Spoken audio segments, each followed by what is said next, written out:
the bike industry is so ingrained in the performance mindset of things that Yeah. I'm always working to remind them of like, hey, all these other people are also riding bikes and also spending money and also need to be represented out here.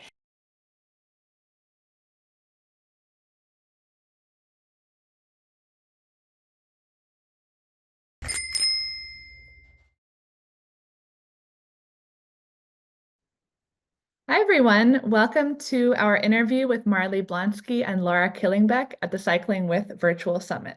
My name is Annalisa. I want to give a quick shout out to our sponsors, Ortlieb and Bedrock Sandals, as well as my Patreon supporters for making the summit possible. If you have any questions for Marley or Laura, please leave them in the chat. And I'll just give a brief introduction and then we'll get right into it. Laura Killingbeck's journeys have taken her tens of thousands of miles via cycling, hiking, hitchhiking, and sailing. She has spent more than 1,000 nights in her tent, and along the way, she has worked as a freelance writer and visual storyteller, writing for publications such as Bicycling Magazine, Adventure Cyclist, and Bikepacking.com. Marley Blonsky is the co-founder and executive director of All Bodies on Bikes, a nonprofit that believes that all bodies are good bodies and all bikes are good bikes. She is on a mission to change the bike industry from the inside out, focusing on ways that cycling brands, as well as cycling communities, can be more size inclusive in every way. With that, I wanted to welcome Laura and Marley to the summit, and I'll let you guys take it away, and I will end my video and see you on the other side. Sounds Thanks, good. that's Thanks my for having us, video. Annalisa.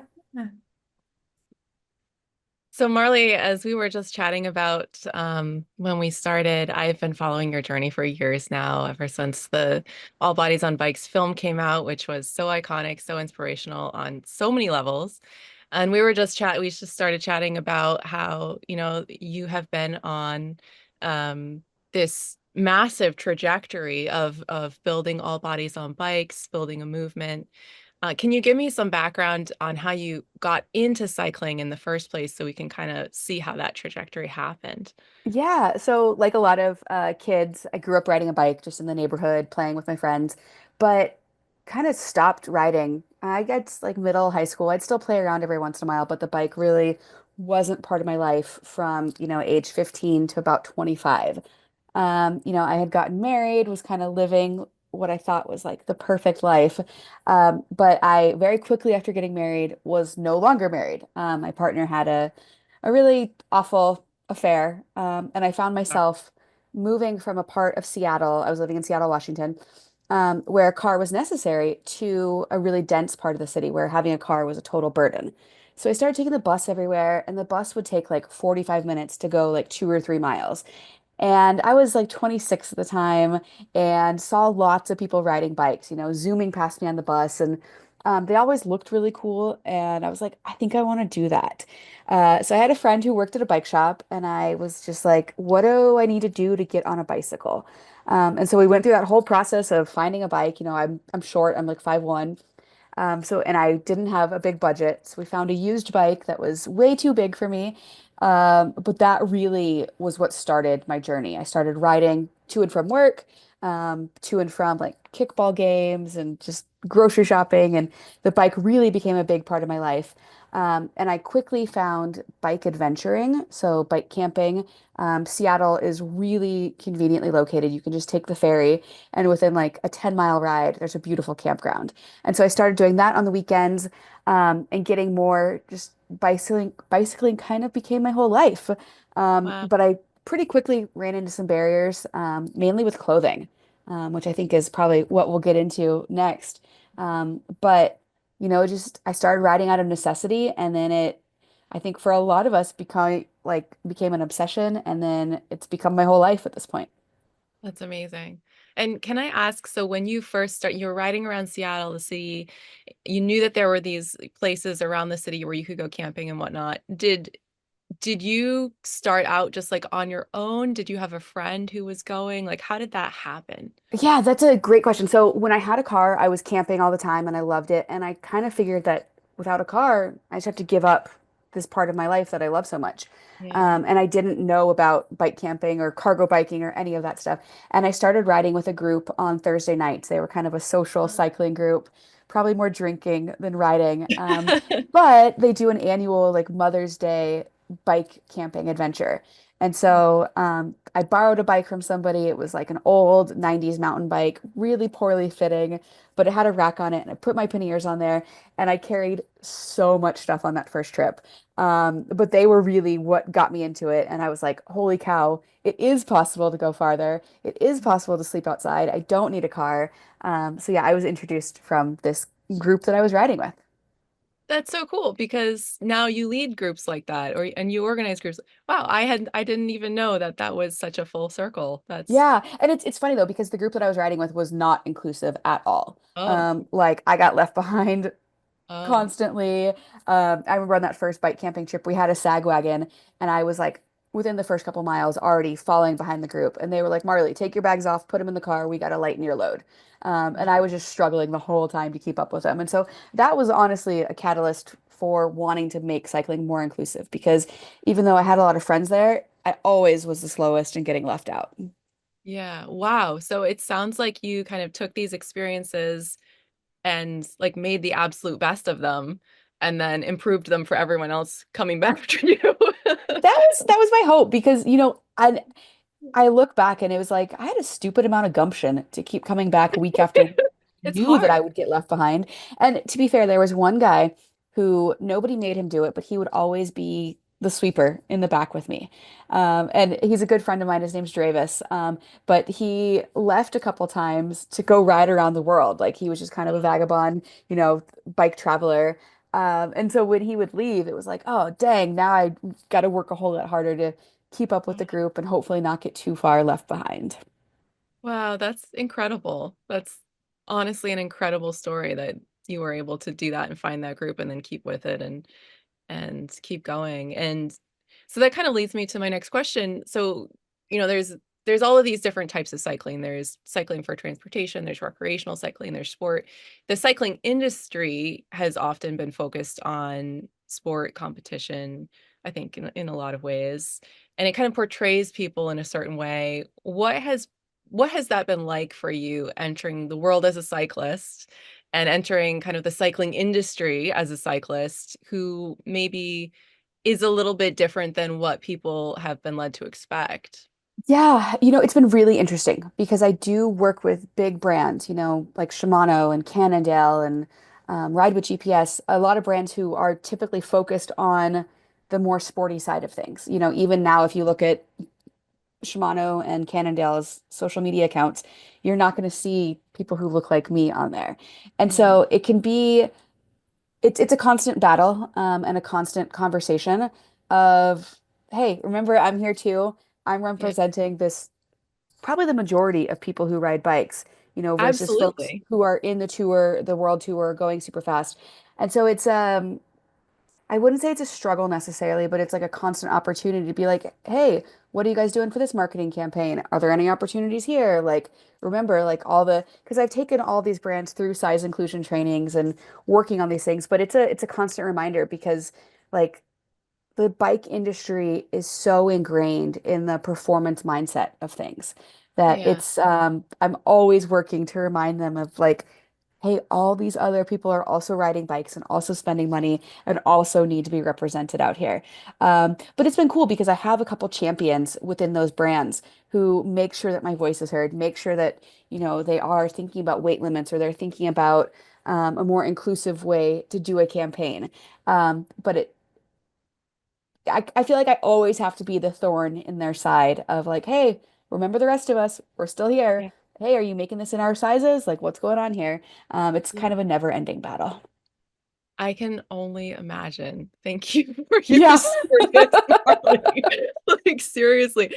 And I think that was the thing that came to my mind when I saw the film, All Bodies on Bikes, the film, and it was like, this is this is the no like this is more normal. This is who people are. This is fun. This is like we're doing it, and it was so refreshing, I think, and for me personally, just so inspiring to see that finally finally represented in such a cool way because Thank that you. film is also really cool. Like you look at it and you're like, oh, it's like it's just it's fun. And so it's also one thing that came up when you were talking about like being a thorn in the side of being having to remind people of these things. One of the things that I feel like you've done so well is you have not only put that pressure on brands, but you've also had this from my perspective, looking from the outside, you have this sort of like vibrant sense of humor in the way that you go about things and do things that can sometimes turn like a very difficult conversation or a very like deep conversation into something that like everybody wants to be a part of. It's like everybody wants to be a part of this conversation now because you made it fun. You know? Yeah. Yeah, we try and lead with joy. One of the things with All Bodies on Bikes is like we don't care why you're riding a bike. Cool, you want to do 100 miles on unbound gravel? Awesome. Let's find bikes that will work for you and make sure that your equipment works. Like you want to ride with your kids? Awesome. But I think leading with joy has really helped our movement because it doesn't make people mad. And it is fun to laugh at yourself. I see these films and these videos where I'm walking up hills or it's taking me 14 hours to do a century that people are doing in 6 hours. And you kind of just got to laugh at yourself. Like it is a little bit silly, some of the things I find myself doing on a bicycle sometimes. And most people aren't doing the century to begin with. So it's Right. like Yeah. it's like, that's the thing. Like that's the Although that's I hope that like seeing me do it inspires people to think like, oh, maybe I could try that. If they have that little inkling of curiosity, like seeing somebody in a bigger body or somebody that looks like them or, somebody that's riding 10 miles an hour. I'm not going fast. I hope it inspires them to maybe try something new or harder or different. And maybe you don't like it, but at least you tried it. absolutely. Yeah. I love that. And so you've been part of this movement. You started riding your bike, you started doing these group rides, bike packing.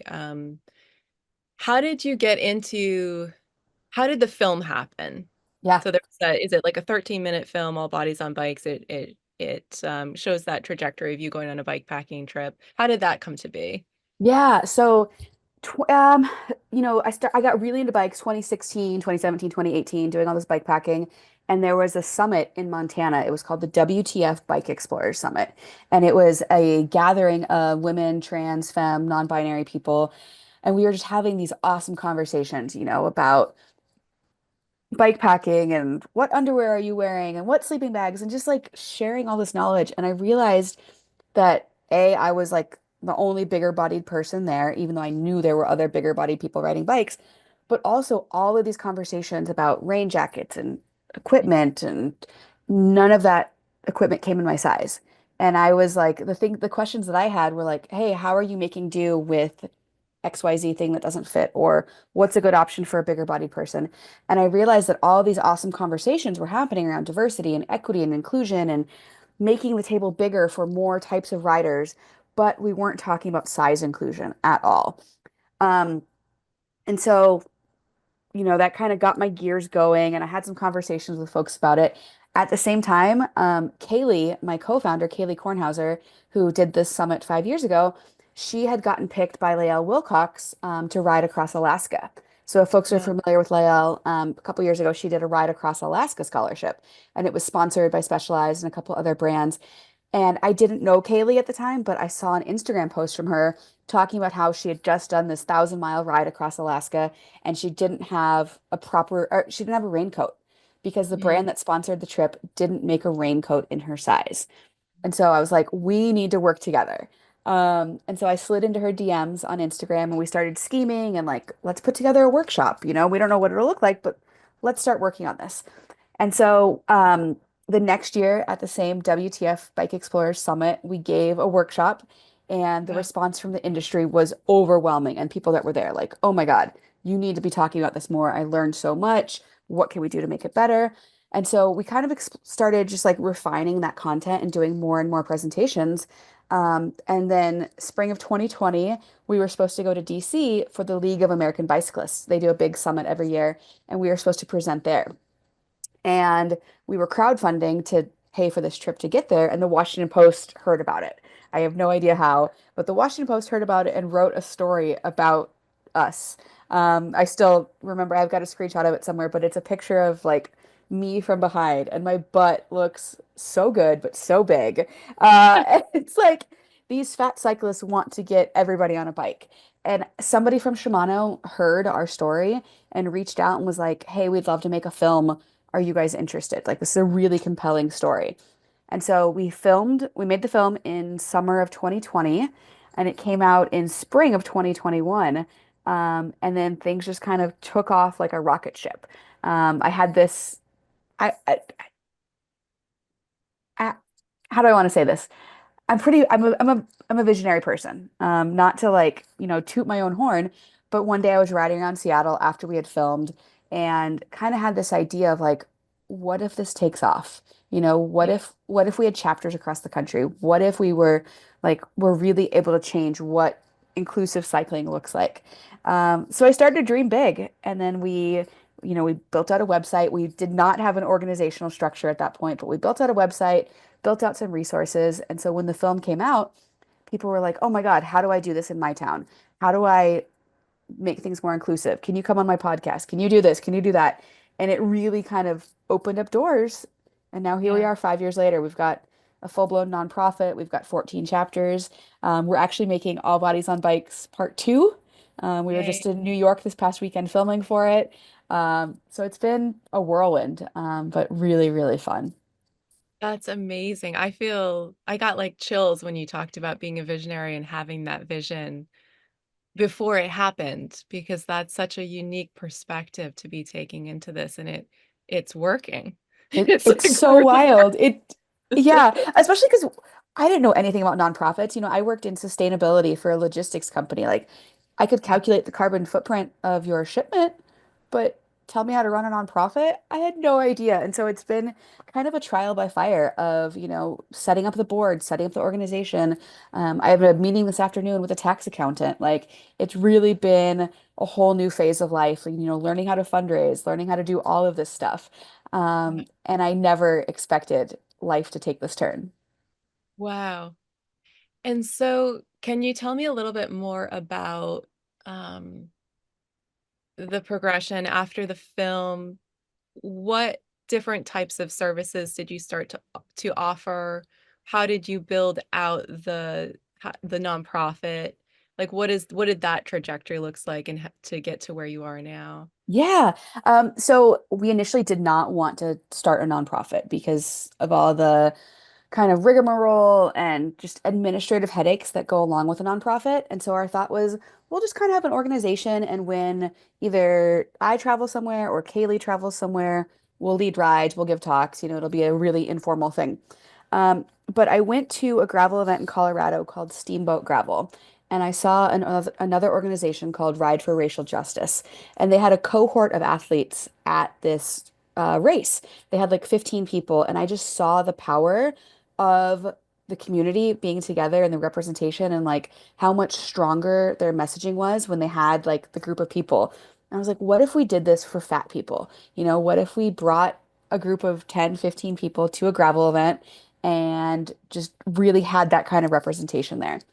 And so and I promise you, I'm getting to the nonprofit, but this is really the genesis of it. So I approached the race organizers and just said, "Hey, could we bring a group of non-traditional athletes to Steamboat Gravel next year?" And they said, "Yep, we'll give you 15 entries." And so then I put out an application and started recruiting folks. And so after that first year of doing that, um, we started to build a team of really passionate people who were bought into the All Bodies on Bikes message and wanted to be involved further. And so it was really from that first core group of like 15 people that we started thinking about chapters and started thinking about expanding. And so that was August of 2022. And we decided, okay, we're going to do chapters. And we are going to apply for a nonprofit. I don't know if license is the right word, but a nonprofit Yeah. incorporation. That's the word, incorporation. And so we started doing that work in the winter of 2022 into 2023. And in 2023, we got a couple grants from People for Bikes and REI. And so we brought all of our chapter leaders. We decided we were going to start with 10 chapters across the country, across the United States. So we brought them all to where I live in Bentonville and did like a weekend long training. I joke that it was kind of an indoctrination into all things, all bodies on bikes, but it was like we wanted people to learn the importance of size inclusion, how to lead a truly inclusive bike ride, what does fat allyship look like? Kind of the core components of who we are as an organization. And so we brought those folks to town and then trained them up and then kind of set them loose. And the same weekend, it was really cool timing. The same weekend we had that retreat in Bentonville, we also got our 501(c)(3) designation from the IRS. So we were able to start fundraising and just start going from there. And so that was 2 years ago.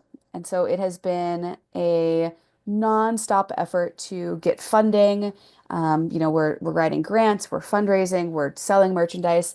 And now this is my full-time job. So we were able to get a big grant last year from the Walton Family Foundation, which allowed us to pay me a salary for the first time. So I had quit my job in October of 2021 and was basically just doing influencer stuff. Like if you go back and look at my social media, I was working with all sorts of different, I still am working with all sorts of different brands, but that was basically just an effort to keep the lights on and pay my bills. And so Yeah. now I'm lucky to actually be an employee of All Bodies on Bikes. We've got some contractors as well. But it's my full-time thing now. And I still do influencer work because the grant wasn't that big. But Yeah. we're making it work by hook or by crook and hopefully continuing to grow. Although right now the funding landscape is kind of a nightmare. Yeah, that is really challenging on so many different levels, like the funding itself and the narrative around funding, I think is become very challenging. I want to go back to that and I want to go back to where you're going with all bodies on bikes, but I also just wanted to touch base on like your online work and your influencer work because you do a great job. Like you're great Thank at you. you're like so natural, you're so funny, it's just like enjoyable. And it also must be hard sometimes. Like it's hard for anyone to be online all the time like that. It's hard for women to be online. There's so many levels in which things make it hard. Can you talk a little bit about what that experience has been like for you? Yeah, it's weird because I hate calling myself an influencer, but at the end of the day, that's what I am. And Yeah. there's been this shift from um I guess like influencing to more of the content creation. And now it's like you got to film and stage things and like I hate it when people are like tapping like the It's the aesthetic videos. ASMR. Yeah. Is that it? Yeah. And so I don't see myself as one of a creator like that. But at the end of the day, brands are asking me to do that. Yeah. And so I just try and be as authentic as possible. I'm really picky about the brands that I work with. I did get an agent last year, which is wild to say, but they really just help ensure that I'm compensated appropriately. I'm bad at asking for money, and so they're good at being like, okay, if you're going to do exclusivity, we get an extra X number of dollars or whatnot. Good. But it is weird to be online and like people develop these really interesting parasocial relationships with you. Yeah. It has become such a second nature of my life to just like, talk to the camera and like when I'm taking my dog for a walk or, I'm having a bad mental health day, like I just share it with the internet and I forget that there's like 45,000 people potentially watching this. And so then when I meet somebody for the first time and they bring up some obscure thing that I talked about Yeah. months ago just in a story, it's like this, oh my God, yeah, I really am living my life very publicly, very online. Um, but most people have been absolutely incredible, so much support. Whenever I share anything vulnerable or challenging, I have this community of people who really are rooting for me. And I think that's been the best part. I think there's a lot of creators and influencers out there who don't have that kind of support. And so I consider it a blessing. Anywhere around the world I travel, I can just reach out and be like, hey, anybody want to grab dinner tonight? Anybody got a couch I can crash on? And now there is just this beautiful community of folks who weirdly know me really well, and I don't know them, but I try not to make it too weird. Yeah, that's such a unique thing that happens now for people who are in that position it's like a one-way stream of information that then, yeah, you must be meeting a lot of people who feel very close to you and very inspired Yeah, by. it's also really interesting, like with dating of like telling people of like, hey, are you okay with me posting this online? Because they might live a very private life. And so there are definitely elements of my life that like the internet doesn't get to see just out of respect for my friends or partners or whatnot. But it's so fun and things are constantly changing and I just try not to take it too seriously. Like we have Yeah. no control over the algorithms and like Instagram could disappear tomorrow. And I've tried to set myself up in a way that like if it does, that's okay. Like I don't have a Substack or any of that stuff. I had a newsletter for a while, but it all felt very self-serving and silly. So I haven't really leaned back into that very much. But I probably will at some point. Awesome. Yeah. And can I ask, so like being online and being kind of the face of this movement right now, how has that changed your own feeling about your body? It has, Um, and it's weird because my body has changed pretty significantly recently. Um, but the messaging and the way that I feel about it has stayed constant. Our bodies are the least interesting thing about us. And it's what counts so much more is our character and who we are. And I've always said, like bodies are meant to change. And so right now I'm in a smaller body than I ever have been before. And that's weird. People treat me differently. You really notice the fat phobia when you're not in such a visibly fat body anymore, and how other people treat you. But it hasn't been like an intentional weight loss journey for me, so I don't talk about it like that. And I get some DMs from people, but I've just always been very, I guess, consistent with my messaging of like, my body is none of your business. My weight is none of your business. Just like your yeah, weight is none of my business. right. And I think people appreciate that. Absolutely. Yeah. Yeah, I mean bodies are changing on their own accord for so many different reasons and so many different ways. It's Exactly. And, I try and practice gratitude and body neutrality. My body, and I've had two knee surgeries over the past couple years, so that's been frustrating. So anytime I'm able to get out and do a big bike ride, or I can't even go for hikes anymore. I have arthritis so bad in my knee that like I can't really walk or hike anymore. So I just try and be grateful for the body that I do have, regardless of what it looks like. It's like, what does it right. do for me versus what does it look like? Absolutely. Yeah, I had a couple knee surgeries too and moving from that space of like, oh, I can do whatever I want to, oh no, I can't. Yeah. It really changed that perception of like what the body is, what it does, how grateful I am to have it, to be it. It was a real Yeah. Especially like as I'm getting older, I'll be 40 next year. And so like I've gotten more into yoga and I've gotten and I stopped drinking. I've just become much more aware of my body as a tool for doing the things that I want to do. yeah. I don't discard it anymore. When I first started riding bikes, it was like I'd ride bikes and drink 3 or 4 beers and then keep riding and then wake up and feel like crap the next day. And it's like, it doesn't have to be that way. It doesn't It doesn't have to be that way at all. yeah, like, you can't do that anymore. Yeah, no, I understand. Um, I wanted to touch back on that idea of body neutrality, because I've heard that popping around some different spheres. So I had a childhood eating disorder, very severe for many years, was hospitalized, the whole deal. So I went through my own body journey, different, but it's a path. And have come back to this place where I love my body now. I feel very comfortable with myself. I don't always love how I look, Yeah. but I don't have to love how I look in order to love myself and love my body.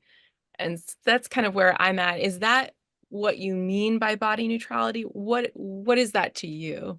Yeah, I think that's a lot of what I mean by it, but also like not feeling like I have to love every aspect of my body. I think there's this idea or body positivity is like I love my dimples, I love my rolls, I love my bum knee or whatever it is, and I just think that's unrealistic. And Yeah. so instead of, feeling super positive or super negative about it, shifting instead on what my body allows me to do, and what it does for me. Yeah. And You know, I can be frustrated with my knee. I can be frustrated that my neck hurts because I have large breasts. But it doesn't change the way I feel about myself as a person or my self-value or my self-worth. Um, Yeah. does that kind of make sense? I think so. Yeah, I think there's been a lot like I've just heard a lot of talk about like body positivity versus body neutrality, and I'm just been trying to wrap my mind around what it means to different people, and I think that there's a lot to be said about that distinction. I think sometimes we conflate like self-love with, oh, I just like love how I look. Yeah. Like but like I don't know, like how you look can be a lot of that is about external validation that you don't even need to begin with, I think. So, I don't know. Yeah. And like especially, dealing with arthritis and a couple other chronic illnesses, like it can be really, really hard to love your body because it's frustrating. It can feel limiting. It can, restrict you from doing the activities you want to do and that you love to do. And so learning to take care of yourself, regardless of what is going on, Yeah. um, is really, really important because we only get one shot at this whole life. Yeah. Is that something that you are able to bring into these businesses and organizations? Like when you go and you talk to a clothing company about body acceptance, body inclusivity, are you able to break through that and help people kind of step into a space where they can really love themselves? Is that I try to. yeah, That's part of the training that we do. We talk about body neutrality. We talk about, finding power in your body because I think a lot of, especially like I think of this a lot with marketing. If folks have like internalized fat phobia or they're on a weight loss journey for themselves or whatnot, that might impact the images that they choose to put forward in a marketing campaign. If they feel a certain way about their own body and that they don't look good, how is that then reflected in their work? And so trying to introduce these concepts and ensure that they understand like fat phobia is ingrained in all of us, just like racism and like all of these different things. And so learning to recognize it and at least compartmentalize it and see it for what it is, um, to hopefully then do the work for the company or whatever it might be from like a critical lens point of like, oh, why am I not booking any fat models? Why am I um, maybe choosing to Photoshop this photo when I might not necessarily need to? And so just getting folks to kind of re-examine their own thought patterns is a big part of that training because otherwise it'll just go in one ear and out the other. And then it's time for the next marketing campaign. They book the same, you know, standard slim bodies or whatever right. that might look like for that brand. Yeah. Wow. So can you tell me more about like what it's like to work with clothing brands that you're working with now? And like what do you see in that sphere that you wish people knew or that's exciting that's happening in that sphere?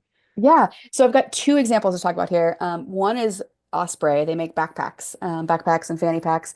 And I've been working with them for about 3 years now, on an extended fit line. And so really exciting. They are going through their entire line of packs from backpacking to child carrying to mountain biking, all of this stuff, and making it size inclusive. So they have like the standard fit and then they have the extended fit. And it's really cool because the waist on the extended fit actually goes up to 70 inches, which is quite inclusive. Like it's really, really cool. And they have just been so receptive to feedback and um, to making sure that bigger bodies are a part of the testing process and the development process and the marketing process.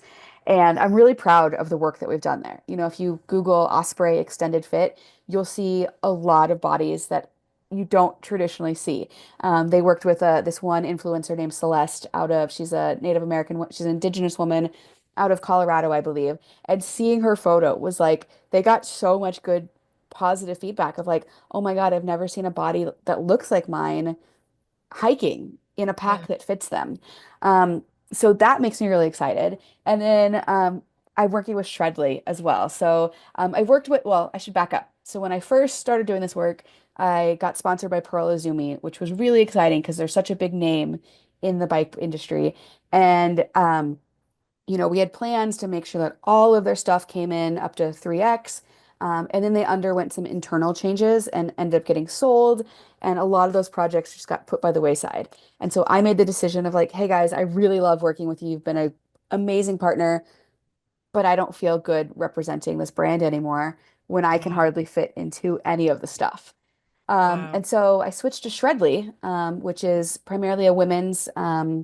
They started out as mountain bike shorts, but now they make all sorts of activewear, and I love them because they make everything from a size 00 on the small side up to a 24, which is about a 3X. And it has just been so cool to work with them, and they're so receptive to feedback. Including different bodies and shapes and abilities in all their marketing campaigns. And it's been really cool, especially with Shredly because they're such a small company, to hear the conversations about their business decision making. Like they're not making money on their plus and their extended sizing. Like in fact, they're losing money sometimes, but it's a business commitment that they've made and it's a decision to have those sizes and to make sure that people in bigger bodies can get really nice quality clothing. So it's been refreshing to see. It's been hard because there's been so many plus size brands that have closed over the past couple of years, that the economics around it are really, really, really challenging. So I think that's another big thing that I've learned is like people aren't necessarily cutting their plus sizes because they don't like fat people. It's oftentimes an economic decision, and it's a really hard decision to make. So I've learned that there's just like so much more nuance and so much more behind the scenes that we as consumers aren't necessarily seeing. Hmm. Wow, that makes it a lot more complicated. Yeah. Yeah. I mean, it's really easy to just get pissed off at a brand and like send out a tweet, although we don't use Twitter anymore, but to like reach out to the brand and be like, come on, guys, do better. And it's like, I've learned to just look for the nuance and to have more nuanced conversations about it. Yeah. And I'm sure that by being part of that nuanced conversation, you're helping to build a more robust solution, to those That's the challenges. hope. Yeah. Yeah. Yeah. Yeah. Or at least even just getting them to recognize that like your sizes don't make sense. Like I have friends who are in smaller bodies who typically wear a smaller or medium, and then in cycling brands they're in an XL or a double XL, and it's like, Yeah. just the models that have been used for so long in cycling apparel don't reflect what bodies look like today. They don't. And I Yeah. find it so confusing myself because it's just like it's not even how people are. I Yeah. just yeah, it is a conundrum. Yeah. And I've done a lot of content around like it doesn't matter what size your tag says. Nobody cares, nobody can see it. Get Yeah. something that fits you. But it's really hard to get people to get over that. If they've never been an extra large in their life and suddenly they're Yeah. buying an extra large, it doesn't feel very good. Yeah. Now, I think with Shredly, you have a very interesting clothing line, right? I Yeah. saw something that was really awesome. Can you having to do with sea creatures? Yes, yes. So we released the Fast as a mother effing manatee as a MF Manatee, Fast as a Manatee collection. And it's got, a couple different shirts, a pair of shorts, but it's all built around kind of this party inclusive manatee. So I had a video go viral a couple years ago of kind of an epic crash. Thankfully, I was fine. But somebody commented, "You have the fitness of a manatee." And I know we're not supposed to read the comments. Secret spoiler alert, every influencer reads every single comment because we do. And it hurts. Like we try, we develop a thick skin, but that one particularly hurt. And I was chatting with my friends group about it. And one of my friends was like, Marley, manatees are so cool. Like, own that. Like, they are majestic creatures. Everybody loves a manatee. And she drew up the Everybody little, loves a manatee. I do. everybody loves a manatee. They're cute. They're cuddly. They're just adorable.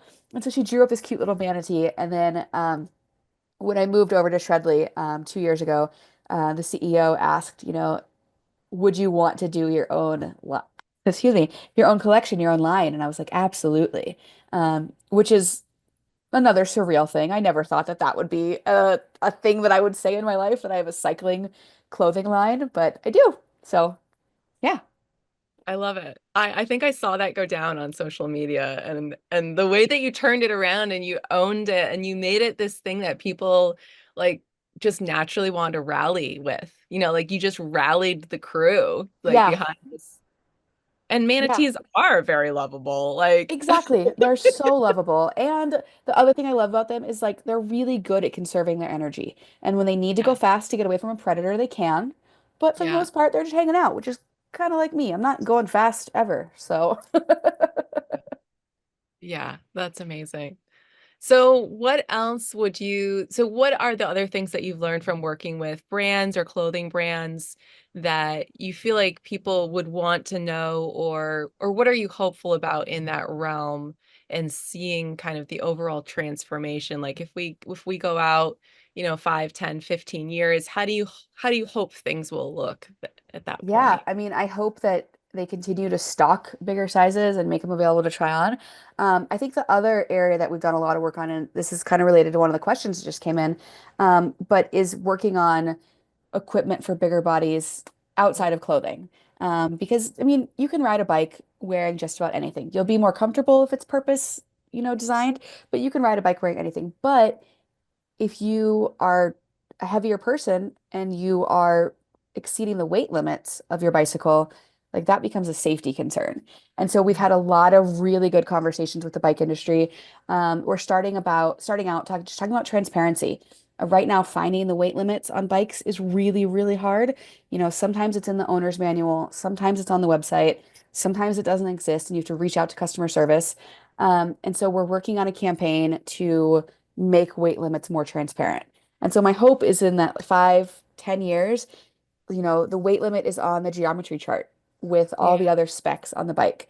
And then also that it's stronger. Of course, the bike industry will continue to make these super lightweight carbon racing bikes, but I hope that they understand that, the average person isn't looking for super performance oriented. They need something that's durable, that's going to last, that doesn't cost a lot of money, and that will carry them and their groceries or their kids or whatever it is they want to carry. And we'll have lots more options available for them. Yeah, I think that's a great point. I mean, people are using bikes for so many different things, and the sturdiness, the ruggedness, the ability to be versatile, I think for most people is often more important than straight up speed in a lot of cases. Exactly. Yeah. Yeah. Yeah. Especially as more and more people are using them for transportation. Cargo bikes. I live in Bentonville, and the number of families that I see riding cargo bikes, it's become the new minivan. And so my hope is that there'll just be more transparency around those weight limits. Yeah. Awesome. So going back a little bit to so you've been working in the cycling industry, you're doing all bodies on bikes as an organization. Going back to like that personal aspect of body inclusivity, body acceptance, what would you what would you say to people who are kind of on their own journey now with that?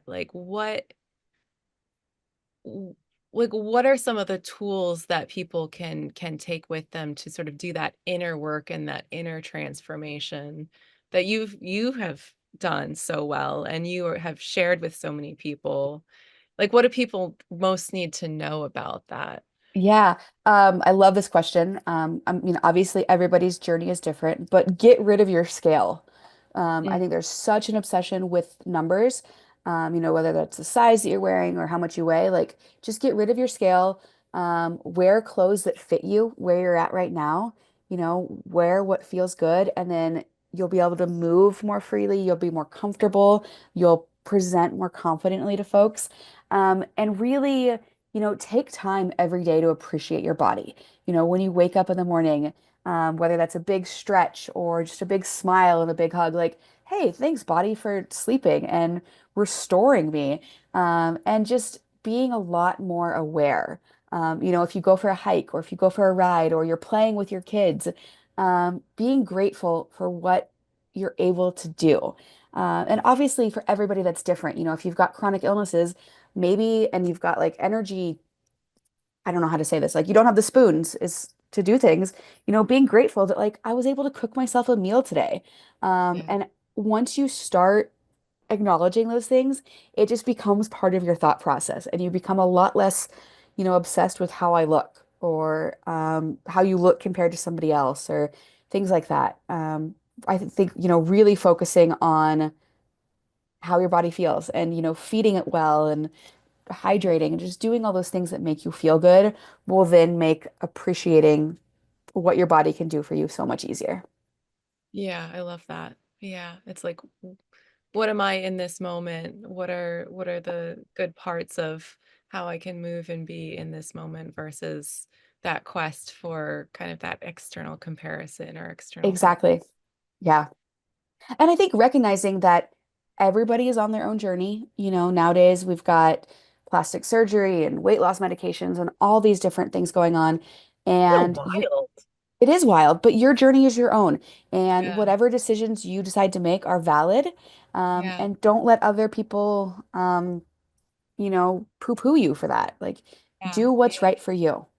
Yeah, there's so many different options out there. There's so many different choices that people are making and yeah.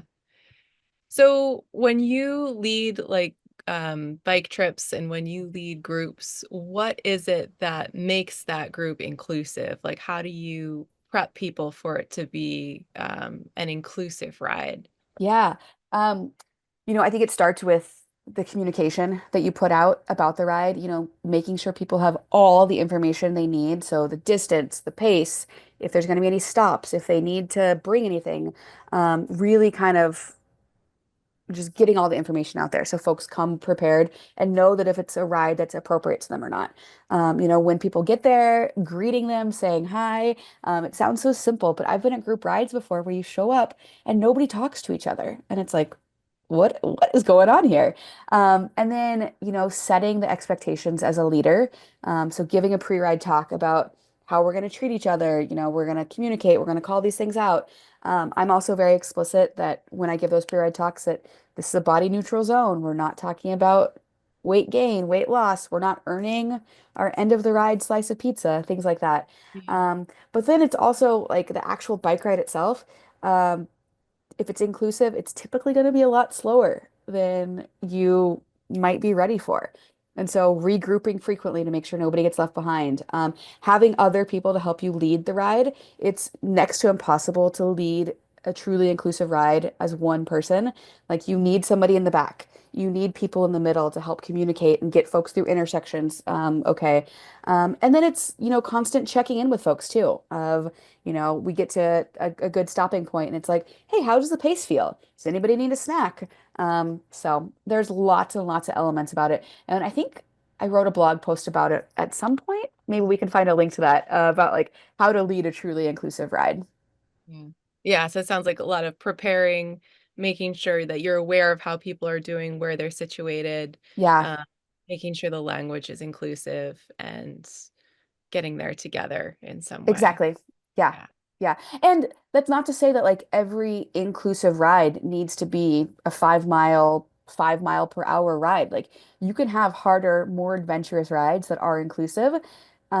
Just as long as, you've got those elements in place where you've got the sweeper, people come prepared, they know what to expect, all of that stuff. Yeah. Awesome.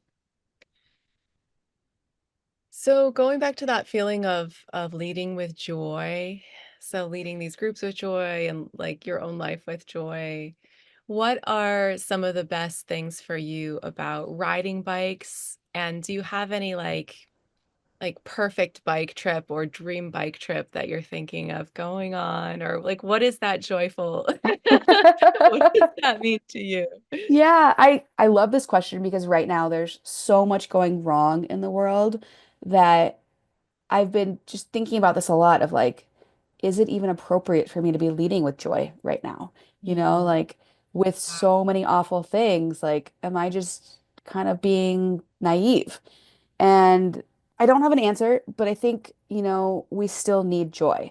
I remember yeah. there was there's a quote about the AIDS crisis that it was like, they grieved and they cared for their friends in the morning, and in the afternoon and evening they danced. We still need joy. Um, and um, I forget what was the rest of the question. I totally just blanked out on where I was going with that.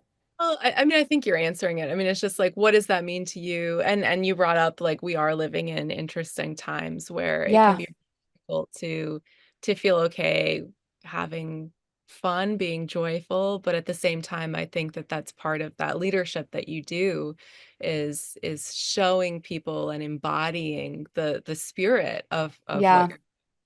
I think Yeah, that's and it's not to ignore everything else that's going on and ignore the awful things, like I'm still out there protesting and I'm still, writing to yeah. my Congress people and doing what I can to stop all this insanity that's going on. But for me, living a life of joy is resistance. And that's what I have to do. But as far as like dream bike trips, anytime I'm on a bike is usually a dream. But so I'm turning 40 next year and I really want to ride the Continental Divide. Yay!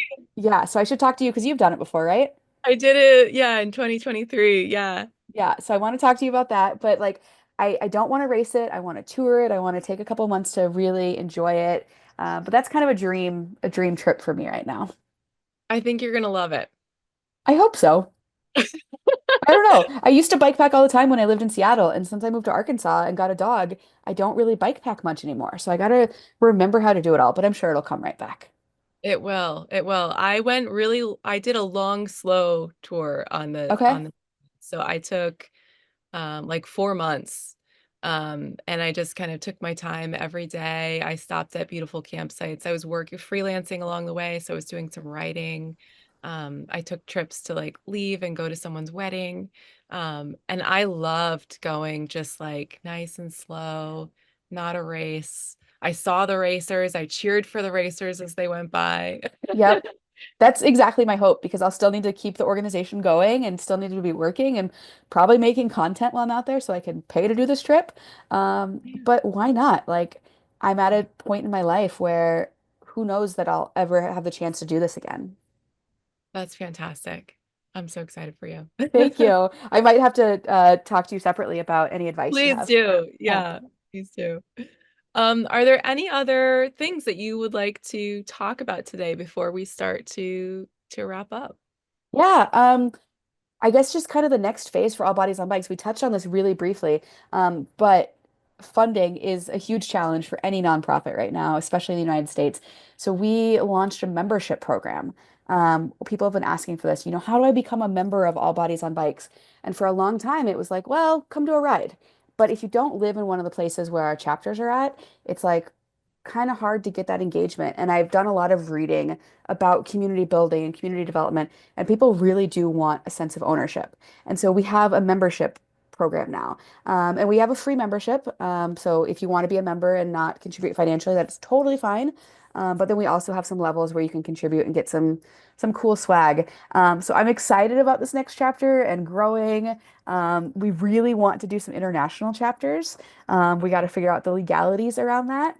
But I'm just stoked to see what happens next. We're about to be on the Today Show. We're in New York filming, and then there'll be All Bodies on Bikes Part 2 coming out this summer at some point. So, Exciting. Amazing. And so for people who want to become members, how do they go about doing that? yeah, just go to allbodiesonbikes.com and there's buttons all over the place. And you just sign up there. And we're going to have more kind of membership perks coming soon. But yeah, the best place is just to go to allbodiesonbikes.com and become a member there. And one of the things that we have on there, there's a question in the chat about being an ally to fat people. We have a whole resource page about how to be an ally to people in bigger bodies. But a couple of tips there, especially if you're bike riding, don't make assumptions about your friend's riding pace. Maybe they want you to wait for them, maybe they want to ride by themselves. So just chat with your friends about how they like to ride together. Shop at brands that make bigger sizes. So what I always tell people is if you had to buy something that was a size or two bigger, than what you're currently wearing, does that brand carry it?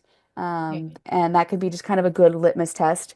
If you see bigger bodied marketing campaigns, if you see a post from Osprey or Shredley with bigger bodies, comment on it, engage with it, let the brands know that you see them doing that and you appreciate it, because that really does go a long way. Fantastic. And where else can people find you online? You are on Instagram, you are on, yeah, I'm on Instagram. I'm kind of on TikTok. I don't really understand TikTok. It's for the weird. children. But Instagram is the main one, and then also marleyblonsky.com. I'm trying to get more into public speaking and writing.